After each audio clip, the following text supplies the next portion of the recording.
Good morning and welcome to Better Thyself segment of Dr. Lamba's Awakening Call. Setting clear work boundaries is exceedingly important. Now, when I say setting clear, mark the word clear, unambiguous, without any doubt, without any gray area. And we've got to realize that work isn't who we are, not even if we love our jobs, but it's much more than that. And until unless we can clearly identify what work is, we cannot set boundaries to that. However, you have got to realize that the work boundaries help safeguard our time, our energy, and our purpose. And more than that, it tells us how fulfilled we are. But still, either we do not set the boundaries or are not aware how to do so.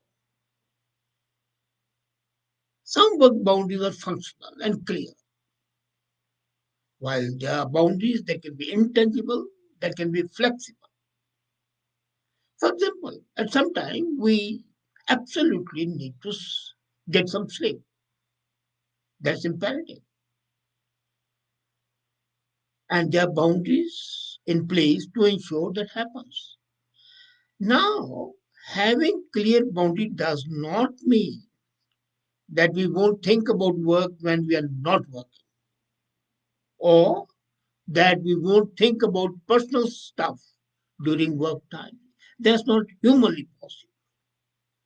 We don't have switches on our brains that we can put on and off that help us turn off our thoughts, who we are, what we are going to do, and what's going on. But we have got to remember that boundaries encourage us to have dedicated work time and dedicated time to recharge. And the most important thing is recharging. Otherwise, the battery of your capability would just drain off. And for this, you require a palpable mindset. Mind, as I always say, can make hell out of heaven and heaven out of hell. So you need a clear, unambiguous shift in the mind and the lifting of the weight of the workplace responsibility. And that would result in a sense that you have done your job for the day. So, how do you start to establish work boundaries? A, and then stick to them. Just establishing is not important. It is important, but it remains only a theory unless you stick to it. So, the first thing you have got to do is to understand your worth. If you ever feel that you are not enough, then you can throw yourself into your work to try and ascertain enoughness from the output, usefulness, indispensability.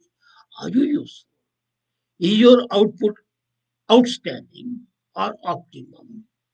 And is your work indispensable to yourself, to the organization where you work, or to the society as a whole? But in doing so, you have got to tend towards being burnt out, and that you've got to avoid. Your worth must not be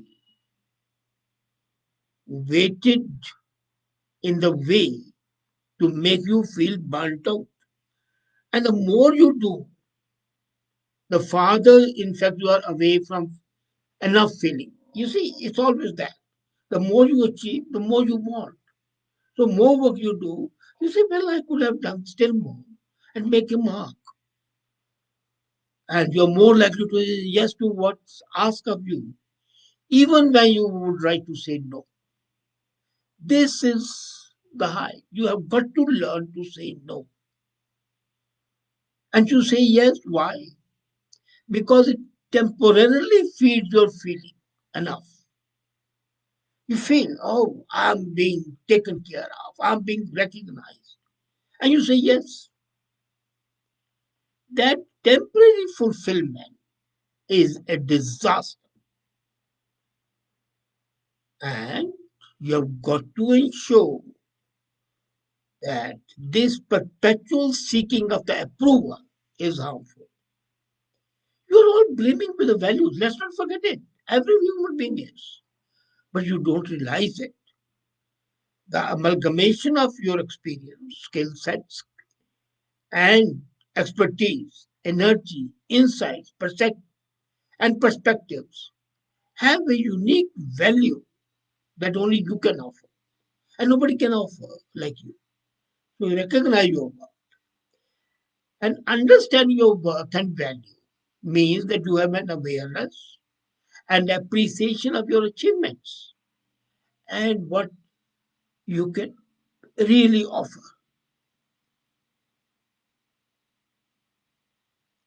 This realization would underline how and when you communicate, what you might be willing to do, and do for what? For recognition, or what motivates you, how you are likely to speak up, and would you allow your boundaries to be violated? When you value yourself, when you value your time, your energy, your skills, your expertise, then you are particular about what you take on and which ball you are happy to drop. So you should be prepared to drop some balls anytime, every time. So that's the first thing. Secondly, be clear and be concise. When starting a conversation in which we like to assert a boundary, we can sometimes let apologies creep in. We always say, well, sorry to bother you before, or you say, I hate to be pain, but could I please chat with you? Or I want to have an update from accessor from you if you don't mind. This being apologetic makes you sound primed for a no. Be sure when you're being apologetic, 9 out of 10 times you receive the reply no. Or some reprisal before anybody has an input. These apologies dilute the message. They cloud the issue. When you communicate honestly, clearly, without any ambiguity, without any doubt, you are leaving no uncertainty behind your intentions or your meanings. You're opening the door for other people to do the same. That means they are not stuck trying to interpret what has been just said. It is okay to assert your boundaries, and it's always okay to change your mind. You are a human being. It's okay to share your perspective on a situation. It's perfectly okay to be assertive, but there is a red line. Lakshman Rekha, what they call in India. You're not to cross it. It's okay to follow up on the missed deadlines, to check in and ask for adjustment, tweaks, and changes. But always be sure that you are clear, you are precise, and you are not beating up the bush. Third is managing and negotiating expectations. When you start work armed with a job description and a contract of employment or a baseline set of mutual expectations, that in return for getting your salary, you're going to do this, this, this, this. And at the get go, you can decline the job if you disagree with anything, or you can negotiate. What happens is, as time progresses, you may be asked to do other jobs, pick up other projects, or you might be asked for the workplace adjustments. So the baseline is continuously evolving, changing, which is fine,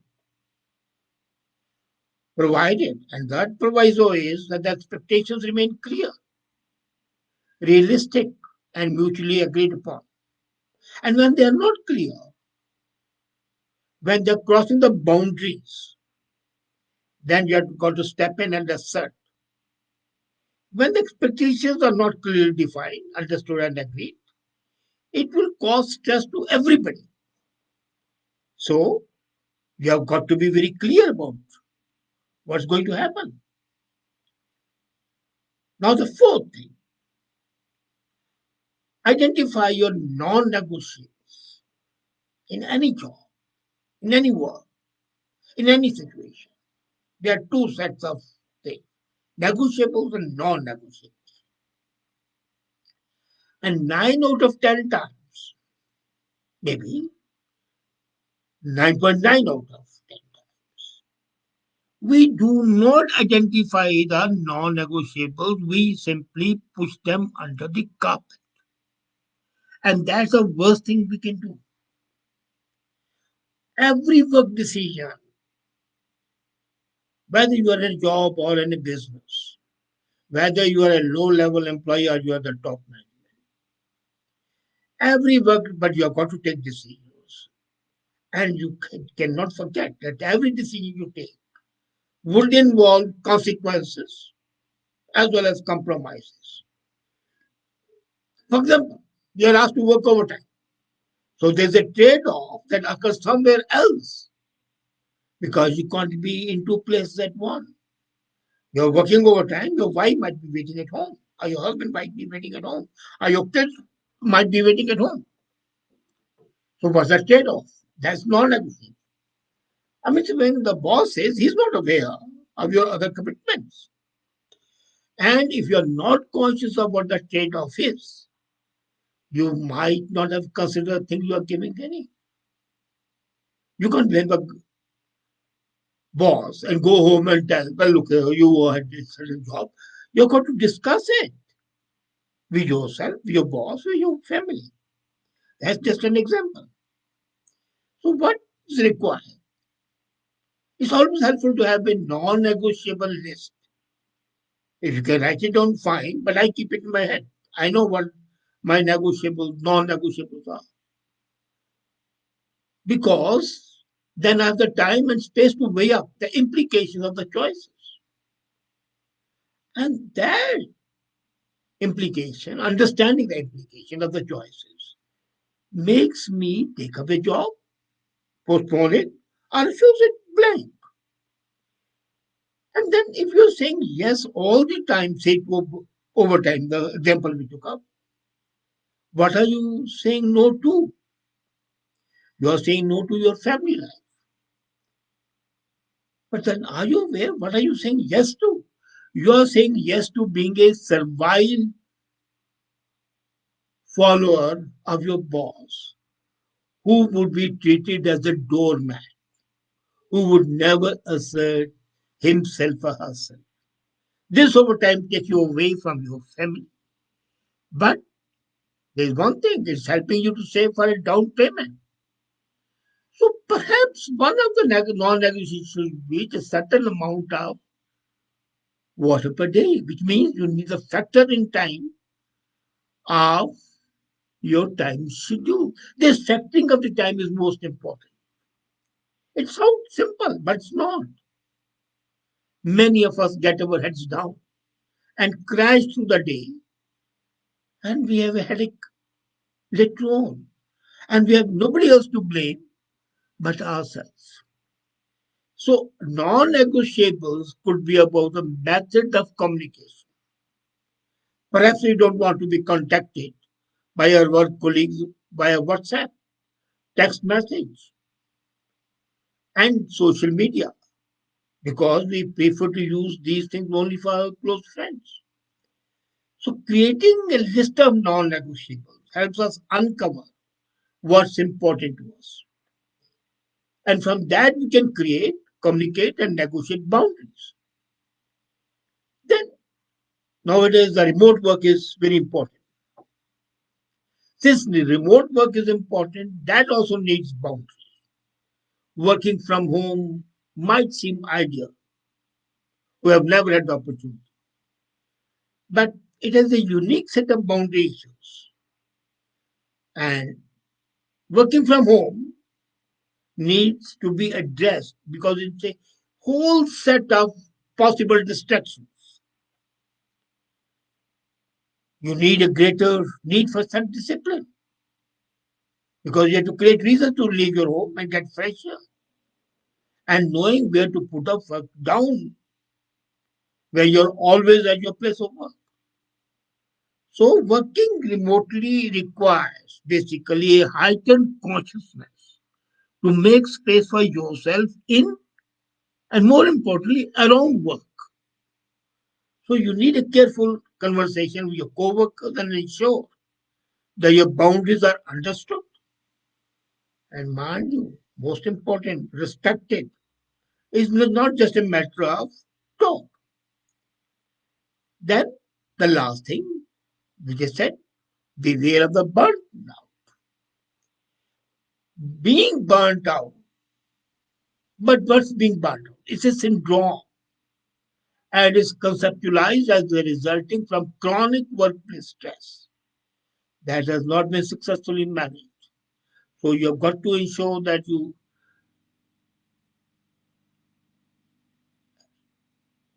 manage your stress properly. And what are the signs of it? Feeling of energy depletion, exhaustion, increased mental distance from your job, and a feeling of negativity. So you can be full throttle passionate about your job, fulfill job, fulfillment, purposefulness, motivation, but they still get burnt out. So you've got to avoid that. The drive, the tenacity, the compassion, that laser focus is not an unlimited supply. Don't forget it. You can be very enthusiastic, you can be very motivated, but there's a limit to that. And when you cross the limit, you are burnt out. You are a leaper. Actually, burnt out is from leprosy. When the patient is absolutely at the edge, we say it's a burnt out case. So even when you're switching off from the work, you have got to be sure that you is not counterproductive. It's playing the long game. There needs to be space between the occupancy of self and work. Here you see I'm using the word occupancy. How you occupy yourself. Your inner self, your mind, and your outer self. That's important. You are entitled to take breaks in a good way. And the purpose is to take rest and create space. When you set the boundaries, then outside the boundaries are space for you. So you need to create that space so that you can breathe comfortably, purposefully, and have an organic life, well coordinated life. And you are entitled to have this rest. You're entitled to have your space. So creating space by taking breaks doesn't mean that you're no longer passionate. No. It doesn't mean you're not dedicated or motivated. You are all that, but you're much more than that. And that is you are yourself, your authentic self. By creating boundaries and sticking to them, you have clearly said, well, this is what I'm going to do, this is what I'm going to achieve in this work. And then my life starts as a family, as a social being. And that demarcation, that boundary has got to be respected if you want to be a better human being. So, to better thyself, set the work boundaries strictly and abide by them. Ensure that the boundaries are not violated ever. It's like the boundaries of a country. If they are violated, the country becomes a slave. So don't let the boundaries be violated. Thank you.